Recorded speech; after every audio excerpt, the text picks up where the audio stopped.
Bueno, buenas noches a todos los hermanos de Madrid. Es una alegría poder estar y gracias por permitirme compartir con ustedes. Esto hace bien de poder estar en contacto. Por lo menos hemos mantenido el contacto en esta cuarentena. Y eso es lindo porque hace muy bien a la comunión. A mí me hace muy bien poder verlos y poder compartir juntos la palabra de Dios, ¿no? Que es lo más lindo que tenemos, lo más hermoso que el Señor nos ha dejado, su palabra. Vamos a leer hoy en el capítulo de Juan, capítulo 11. Es un capítulo extenso. Yo voy a hacer un pequeño resumen del capítulo y vamos a considerar algunas cositas que son lecciones que surgen de allí que creo que nos pueden hacer mucho bien. Poder, más que saber, creer lo que el capítulo 11 de Juan nos quiere dejar. Jesús hizo algo allí para que nosotros podamos meditar, pensar, ver qué mensaje hay detrás de lo que Jesús hizo. En este capítulo 11 vemos uno de los 7 milagros que él hace aquí en el Evangelio de Juan, que es, aparentemente sería o es el más grande de todos, sería porque aquí va a resucitar a un muerto que ya tenía 4 días, que su cuerpo ya estaba descompuesto. ¿Qué hay detrás de esto que Jesús hizo? ¿Qué lección hay detrás? Porque uno puede conocer la historia, pero uno que tiene que ver qué es lo que Jesús o Dios está diciéndonos hoy a nosotros, ¿no? Y eso es lo lindo de la palabra. Capítulo de Juan, versículo 1 dice así: estaba entonces enfermo llamado Lázaro de Betania, la aldea de María y de Marta, su hermana. María, cuyo hermano Lázaro estaba enfermo, fue la que ungió al Señor con perfume y les enjugó los pies con sus cabellos. Enviaron pues las hermanas para decir a Jesús: Señor, he aquí el que amas está enfermo. Oyéndolo Jesús dijo: esta enfermedad no es para muerte, sino para la gloria de Dios, para que el Hijo de Dios sea glorificado por ella. Y amaba Jesús a Marta y a su hermano Lázaro. Y cuando oyó pues que estaba enfermo, se quedó 2 días más en el lugar donde estaba. Luego, después de esto, dijo a los discípulos: vamos a Judea otra vez. Y le dijeron los discípulos: Rabí, ¿ahora procuran los judíos apedrearte y otra vez vas allá? Respondió Jesús: ¿no tiene el día 12 horas? El que anda de día no tropieza porque ve la luz de este mundo, pero el que anda de noche tropieza porque no hay luz en él. Dicho esto, les dijo: después nuestro amigo Lázaro duerme, mas voy para despertarle. Entonces los discípulos, dijeron entonces sus discípulos: Señor, si duerme sanará. Pero Jesús decía esto de la muerte de Lázaro, y ellos pensaron que hablaba del reposar del sueño. Entonces Jesús le dijo claramente: Lázaro ha muerto, y me alegro por vosotros de no haber estado allí, para que veáis más. Vamos a él. Hasta aquí leemos por ahora en la palabra del Señor. El capítulo comienza con el anuncio que llega a Jesús de que Lázaro estaba enfermo. Le mandan a avisar. Y quisiera comenzar con esta frase del versículo número 3. Dice: enviaron pues las hermanas para decir a Jesús: Señor, he aquí, el que amas está enfermo. El que amas está enfermo. Qué impresionante que son estas palabras, ¿no? Cuando uno puede meditar un poquito en esto. Estas lecciones que surgen de allí. Le mandan un mensaje a Jesús diciéndole que era Lázaro el que estaba enfermo, pero no le dicen Lázaro, sino dicen el que amas. El que amas. Hay una realidad: el hombre es frágil y el hombre se enferma. Y el hombre muchas veces después de la enfermedad se muere. Es muy normal o natural dentro de lo que es el ser humano. Pero allí había un hombre que estaba enfermo, pero aparte de que estaba enfermo, había alguien que lo amaba, era Jesús. Y creo que aquí está lo primero, lo principal, lo más importante de todos, porque el mensaje del Evangelio comienza de esta manera: de tal manera amó Dios al mundo. Siempre el amor de Dios va primero, siempre, siempre, siempre. La base de nuestra fe está en esta gran verdad, que es una verdad que nadie va a cambiar. Aunque el diablo quiera engañarnos, nadie la puede cambiar. Dios nos ama. El que amas está enfermo. Dios le amaba, pero también se enfermaba. El que amas está enfermo. Y el pasaje sigue diciendo así. Verso 4, oyéndolo Jesús dijo: esta enfermedad no es para muerte, sino para la gloria de Dios, para que el Hijo de Dios sea glorificado por ellos. Verso 5 dice así: y amaba Jesús a Marta y a su hermano y a Lázaro. Pareciera como que esto va a reafirmar lo que decía el versículo 2, ¿no? Y amaba Jesús a Lázaro, a Marta, a María y a su hermano. Y amaba a Jesús. Vuelvo a reiterar, de pronto uno pasa por alto, ¿no? Estos textos que uno va mirando, ¿no? Pero si uno mira Juan, el evangelista Juan, cuando él escribe Primera de Juan, él va a escribir acerca de algo que él había comprobado, que había palpado en su propia vida, era el amor de Dios. Era el amor de Dios. Por eso Juan va en sus libros, en sus escritos, va a resaltar esto. Amaba a Jesús, a Marta, a María y a Lázaro. Ahora, uno mira esto, ¿no? Y uno puede sacar, ¿no? Porque uno lee esto y es conocimiento, ¿no? Pero lo más lindo de todo, cuando el Espíritu Santo nos ilumina, que Jesús amaba a Marta, a Lázaro, a María, pero también me ama a mí. Jesús también me ama a mí. Y Jesús también le ama a usted. Y Jesús también ama aún al hombre que está fuera de sus caminos, como cuando nosotros lo estábamos, lejos, perdidos, duros, rebeldes. Jesús nos amaba. Qué interesante que es poder pensar en esto, ¿no? Porque esto hace bien a nuestra alma. Saber, porque uno de decir que Dios me ama, uno lo puede decir a veces con tanta regularidad, pero tener convicción de esto y experimentar esto realmente es lo que hace distinta la vida de cualquier hombre o cualquier mujer. Jesús amaba a Marta, a Lázaro y a María. Jesús nos ama también a nosotros. Pero estaba la realidad, había una enfermedad. Y la enfermedad era fuerte, la enfermedad seguía adelante, la enfermedad no paraba. Y Jesús se entera de esto. Y los pasos que da Jesús. Jesús no sale corriendo. No sale corriendo como cualquiera de nosotros haríamos. Salí corriendo.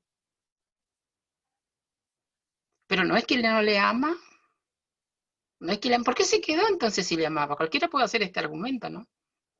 Ahora Jesús va a decir, miren, esta enfermedad no es sino que para la gloria de Dios. Él iba a mostrar, y Dios iba a mostrar allí algo de su gloria maravillosa, que ojalá en esta tarde podamos compartir algo de eso. Jesús se queda. Dice que se queda por 10 días más.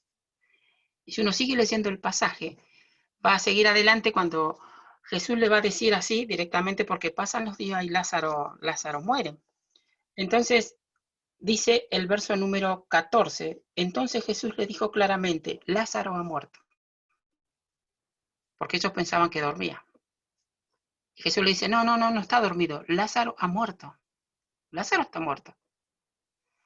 Y verso 15 dice, y me alegro por vosotros de que no haber estado allí, para que creáis, más vamos a él. Ahora, esa frase para que creáis es interesante, porque el punto clave del Evangelio es llegar a esto, creer, creer, creer, creer. Entonces Jesús comienza a caminar para llegar al lugar donde Lázaro estaba muerto. Allí es donde se encuentra con Marta, con María, allí es donde él le dice, yo soy la resurrección y la vida, el que cree en mí, aunque esté muerto, vivirá. Allí es donde él puede ver ese cuadro triste de lo que es la muerte, de ver a un grupo de personas llorar por alguien que había partido, ver el llanto desgarrador de muchas personas cuando se encuentran ante esta situación.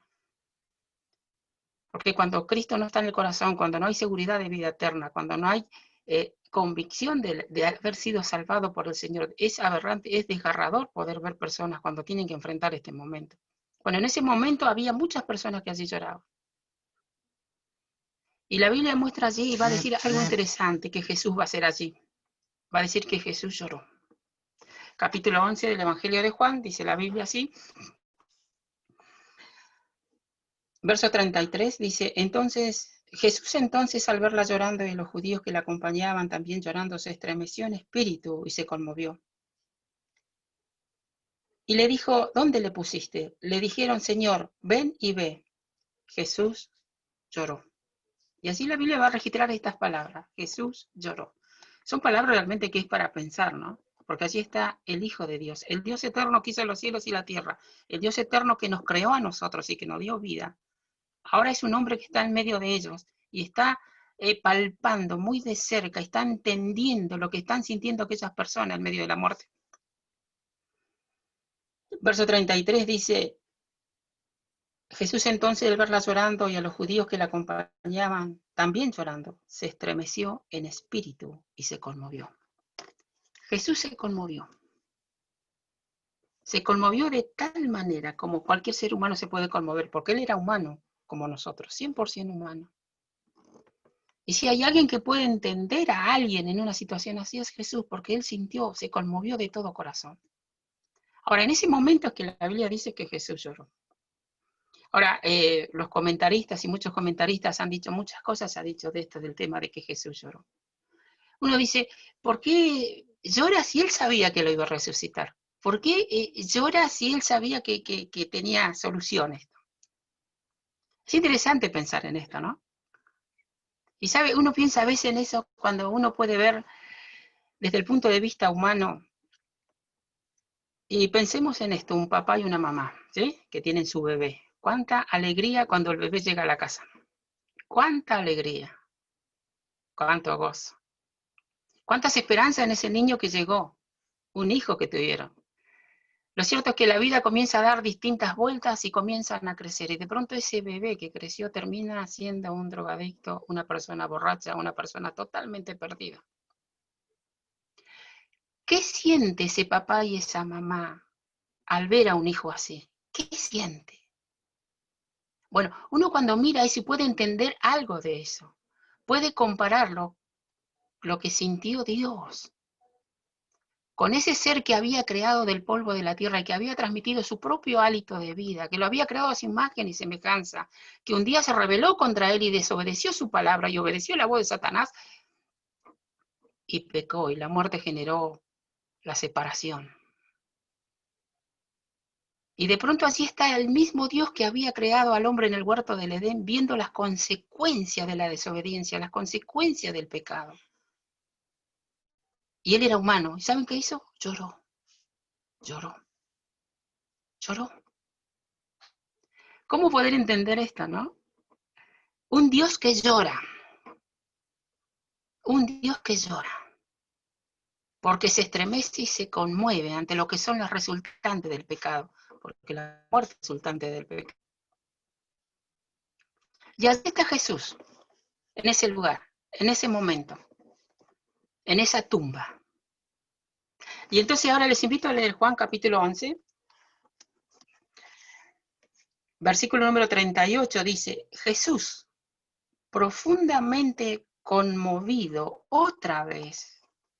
Y es interesante notar cuando el Espíritu Santo va dejando estas cosas, va acentuando algo, y hay que pensar en ese Jesús humano. Y dice el texto, Jesús profundamente conmovido otra vez vino al sepulcro. Ahora se encamina hacia el sepulcro. Y era una cueva, y tenía una piedra puesta encima. 39. Dijo Jesús, quitad la piedra. Marta, la hermana del que había muerto, le dijo, Señor, hiede ya, porque es de 4 días. Y aquí nos encontramos en esta situación, cuando él se acerca a la tumba. Y Jesús va a decir algo así. Le va a decir a los que están allí, quitad la piedra. Quitad la piedra. Ahora, allí uno puede ver lo que es la obra de Dios y la debilidad de la fe humana, la fragilidad de nuestra fe, porque allí está Marta. Marta no era inversa, Marta era creyente. Era creyente de esas creyentes, diríamos, que nos enseñan de qué manera hay que servir al Señor. Ella daba todo por el servicio al Señor. La Biblia la muestra así a Marta en los evangelios. Pero cuando Jesús dice en este momento, quitar la piedra, ella le dice, Señor, ¿qué estás haciendo? En palabras sencillas, ¿qué estás haciendo, Señor? No se puede hacer más nada. Y es de ya hace 4 días que está así. El cuerpo ya está descompuesto. Bien, en el mundo hay un dicho, y realmente lo han escuchado, a veces en el taller de zapatería suele salir este dicho, y es un buen tema para poder entrar con las personas sin conversa y predicarles el evangelio. Porque es nuestro deber, nuestra misión, predicar, sembrar la palabra, llevar la verdad. En la vida todo tiene solución, menos la muerte. Desde el punto de vista humano, esta es una verdad. Y es una verdad que no se puede cambiar. Una persona sin Cristo, sin Dios, va a decir esto. En la vida todo tiene solución, menos la muerte, porque cuando llega la muerte ya no hay solución. Ahora, según la Biblia, según el mensaje del Evangelio, según el mismo Señor Jesucristo, y según nosotros lo conocemos, lo entendemos y lo creemos, en la vida todo tiene solución, aún la muerte. Muerte. Porque acá Jesús nos está enseñando y va a hacer esto para que nosotros podamos entender, aprender, pero sobre todas las cosas creerlo de todo corazón. Creerlo de todo corazón. Le comento una anécdota que escuché esta semana siguiendo unos estudios bíblicos, algo que me conmovió. Un hermano estaba predicando y entonces él comentaba esta escena, este cuadro, decía, dígame usted qué hace cuando a usted o a mí como pastor los llaman una familia donde tenía un hijo que tenía cáncer y por ese cáncer le cortaron un brazo. Por ese cáncer al tiempo le tuvieron que cortar una pierna. Por ese cáncer al tiempo le tuvieron que cortar la otra pierna. Y el tiempo seguía avanzando y el cáncer también avanzaba. Entonces lo llamaron al pastor y el pastor fue a la casa. Dice, ¿qué le digo? ¿Qué le puede decir a una persona así? ¿Qué le podemos decir a una familia así? Y entonces dice que comenzaron a hacer un estudio bíblico, es decir, ir semana tras semana para estudiar la Biblia.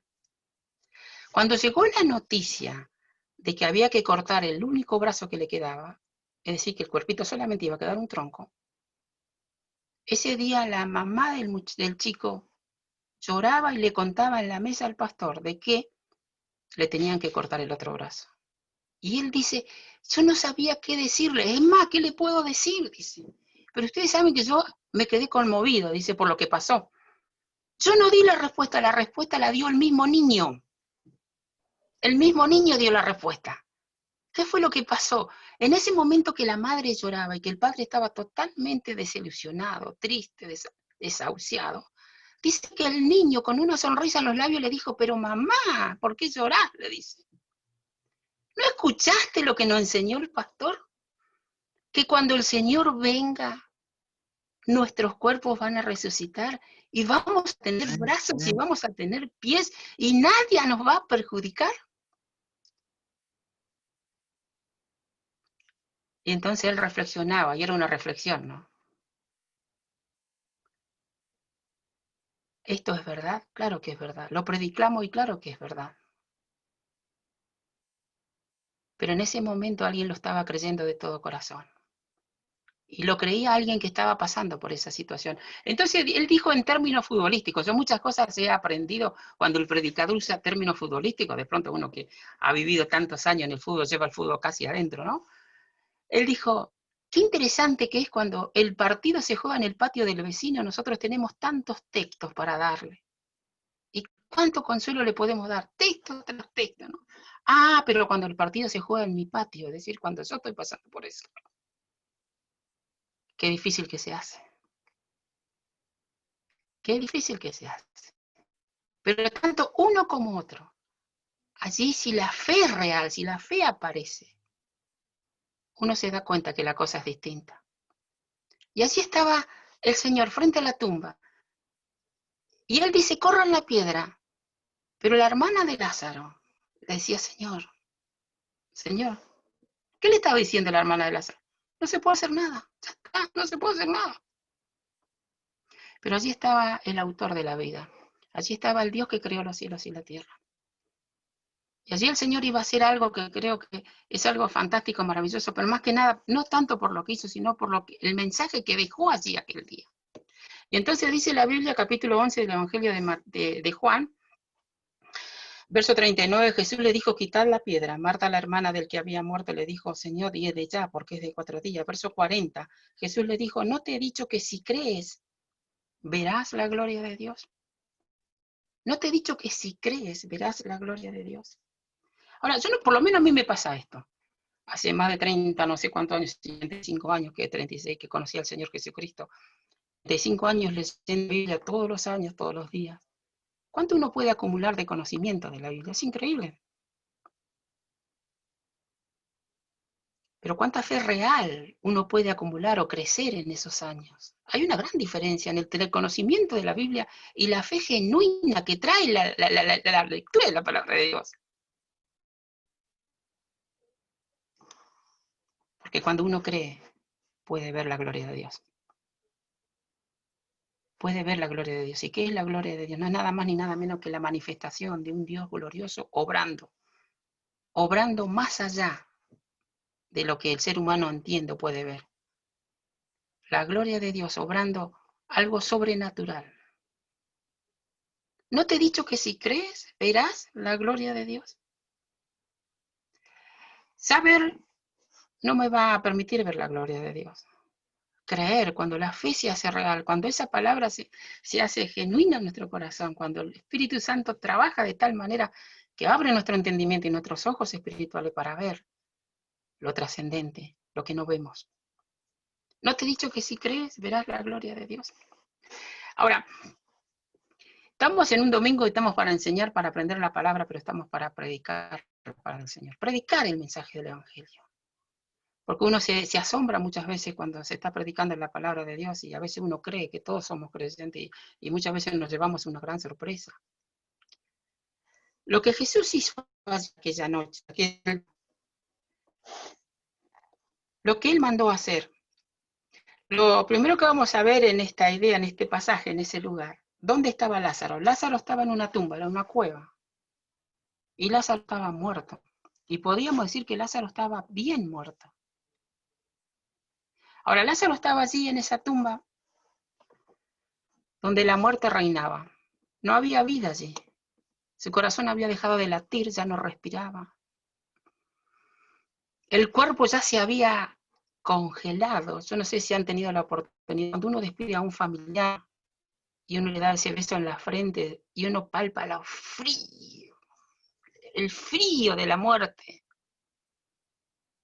Así estaba ese lugar, frío. Estaba niebla, por muerte. No había estado muerto. No podía. Ahora, por eso es interesante quitar las lecciones que de pronto van apareciendo para nosotros, ¿no? Porque Jesús, siendo Dios, teniendo todo el poder del cielo y de la tierra, Él podía haber corrido la roca, ¿verdad? Podía haber corrido la piedra. Él lo podía haber hecho, pero no hace. Sino que Él dice, correr la piedra. Y acá es interesante notar qué es lo que Jesús está enseñando. Porque nosotros un día estuvimos en esa tumba como estuvo Lázaro. Nosotros estábamos ahí, y ¿saben? Hubo alguien que corrió la piedra. ¿Sabe qué? ¿Cómo se entiende esto?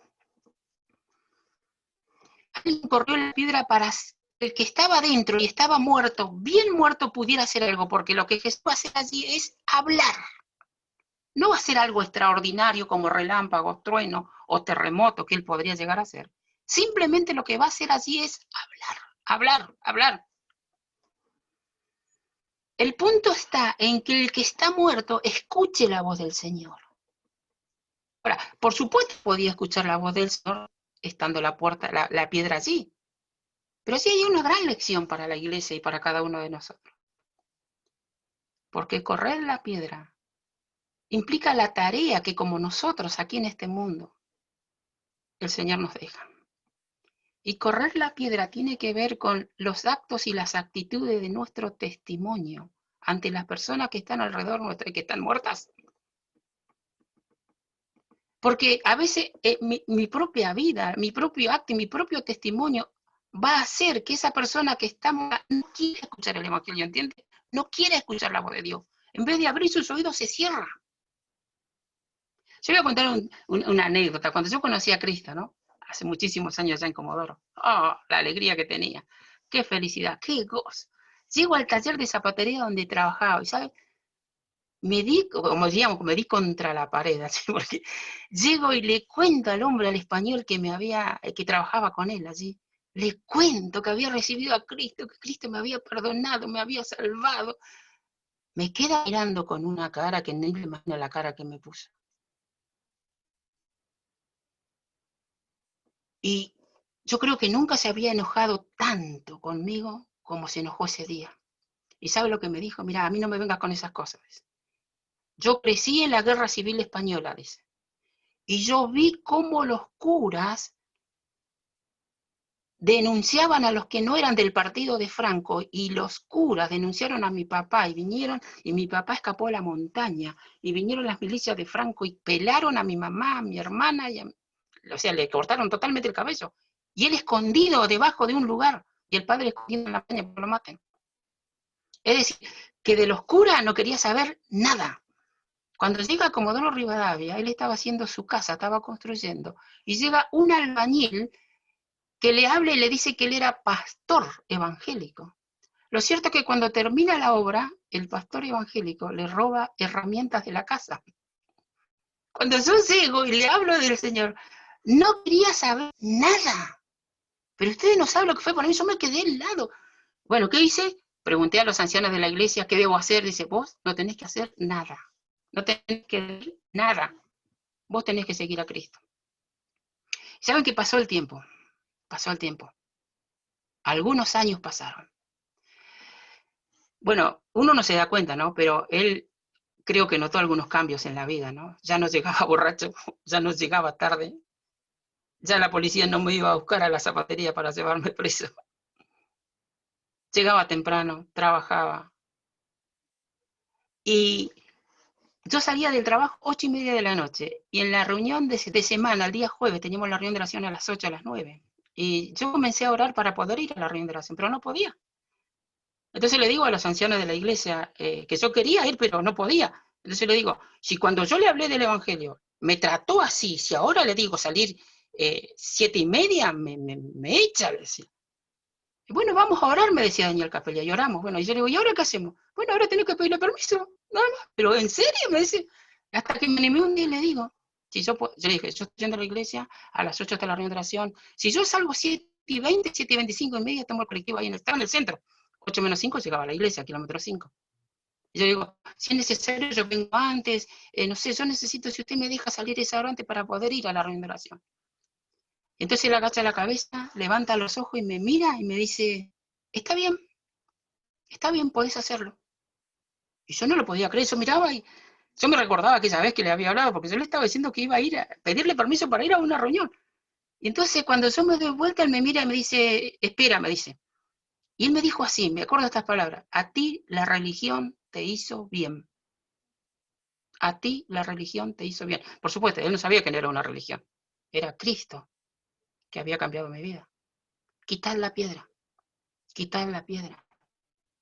¿Saben que pasaron años? Cuando yo me casé, me vine para aquí y él estaba enfermo. Yo viajé como y lo fui a ver. Hacía 3 días que él estaba y no se quería levantar. Estaba totalmente deprimido. Y cuando él llegué, la señora me permitió entrar a la casa,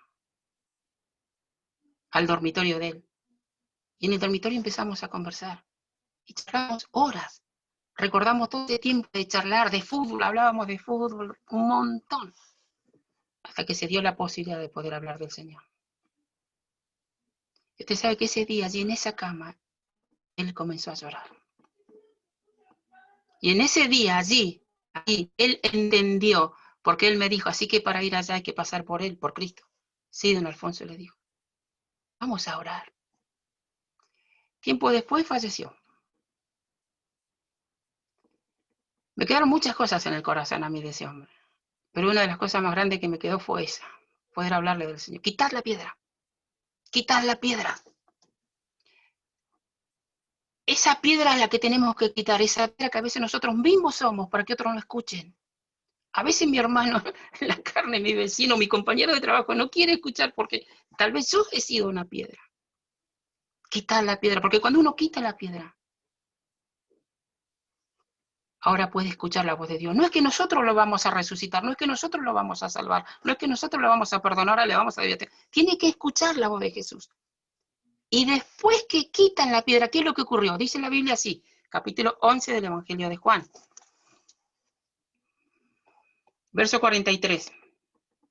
Y habiendo dicho esto, Jesús clamó a gran voz: Lázaro, ven fuera. Ahí estaba Lázaro muerto, totalmente muerto. Y Jesús lo que va a decir es esto: Lázaro, ven fuera. Y uno se maravilla, ¿no saben por qué? Porque el que estaba muerto, escuchó la voz de Dios. ¿Y sabe qué hizo? Lázaro obedeció la voz de Dios, se levantó. Ahora, hay que notar esto, ¿no? Que esta resurrección es una resurrección física. Es una resurrección física, pero que tiene un paralelo muy grande con la resurrección espiritual. Porque Lázaro resucitó físicamente, su cuerpo volvió a la vida, pero Lázaro después volvió a morir, porque Lázaro murió. Ahora lo interesante de esto es poder entender lo que es la salvación de nuestra alma, considerando este pasaje. ¿Por qué? Porque cuando uno mira la palabra de Dios y nosotros vemos cómo Dios creó a la raza humana, cómo Dios nos creó a nosotros, en la primera creación, Dios no tuvo que hablar. No, ni siquiera nos preguntó si queríamos existir. Dios nos creó. Y no lo hizo hablando. Dice la Biblia que Dios formó al hombre del polvo de la tierra, así está la materia, el cuerpo, y luego dice que sopló en su nariz aliento de vida, y fue el hombre un alma viviente. Fue un ser espiritual. Cuerpo, alma y espíritu. Así fue la primera creación. Con una cabeza, Adán, y que todos somos descendientes de esa cabeza. La cabeza cayó. Y todos caímos con él. Por cuanto todos pecamos, estamos destituidos de la gloria de Dios. Estamos separados del Dios de la vida. Ahora, en la segunda creación, cuando nosotros vemos de qué manera Dios nos va a crear de nuevo, cuando Juan recalca lo que Jesús le dijo a Nicodemo, ¿os es necesario nacer de nuevo? Dios lo va a hacer de esta manera, como hizo con Lázaro, hablando. Ahora, a Lázaro le dijo: Lázaro, ven fuera. Al pecador le dice: arrepentidos y convertidos. Jesús sigue llamando al arrepentimiento. Arrepentidos y convertidos. Arrepentidos. Escuchar la voz del Señor, llamando al arrepentimiento. Dice el libro de los Hechos, capítulo 17, así lo vamos a leer. Hechos, capítulo número 17. Hechos, capítulo número 17, verso 30, dice: pero Dios, habiendo pasado por alto los tiempos de esta ignorancia, ahora manda a todos los hombres en todo lugar que se arrepientan. Por cuanto ha establecido un día en el cual juzgará al mundo con justicia por aquel varón a quien designó, dando fe a todos, con haberle levantado de los muertos. Dios, habiendo pasado por alto los tiempos de esta ignorancia, ahora manda a todos los hombres, en todo lugar, que se arrepientan. Lázaro, ven fuera. Y cuando el pecador que está muerto, como estábamos nosotros, escuchamos esa voz y creemos esa voz. Efesios 2:1 nos dice: Él os dio vida a vosotros cuando estabais muertos en vuestros delitos y pecados, en los cuales anduviste en otro tiempo siguiendo la corriente de este mundo, conforme al príncipe de la potestad del aire. Lázaro, ven fuera. La clave aquí está en escuchar la voz de Jesús. Escuchar la voz de Jesús. El Evangelio de Juan, en el capítulo 8, Juan registra estas palabras que Jesús le va a decir a aquellas personas que contendían con él: mi palabra no haya cabida en vosotros. Y la palabra es la que trae vida. La palabra es la que trae vida. La palabra es la que da vida, habiendo sido renacido no de simiente corruptible, sino de incorruptible, por la palabra de verdad que vive y permanece para siempre, dice Pedro en su primera carta. La palabra es la que da vida. La palabra, la voz de Dios, la palabra de Dios, cuando el pecador escucha la voz de Dios y crea la palabra de Dios. Francisco La Cueva decía en sus libros de teología, decía: la vida no está en el sembrador. No importa el predicador si es bueno o malo. La vida no está en el sembrador, la vida está en la semilla. La vida está en la semilla. Lázaro, ven fuera. Tal vez Dios está llamando a alguien por su nombre esta noche, para sacarlo de aquella oscuridad de la muerte espiritual. De esa muerte espiritual que si pasa la eternidad sin Dios, sin Cristo, solo tendrá una eterna condenación. Pero hoy puede volver a la vida espiritual, volver a tener comunión con Dios, porque Cristo en la cruz del Calvario murió por nuestros pecados. Cristo murió para poder perdonar nuestros pecados. Lo que Cristo hizo allí con Lázaro queda grabado como algo que Cristo sigue haciendo hoy, lo hará hasta el fin, llamando pecadores al arrepentimiento. ¿Cómo explicar con palabras lo que fue para nosotros aquel día que salimos de esa tumba, ¿no? Oscuridad, tinieblas, frialdad, dureza, muerte.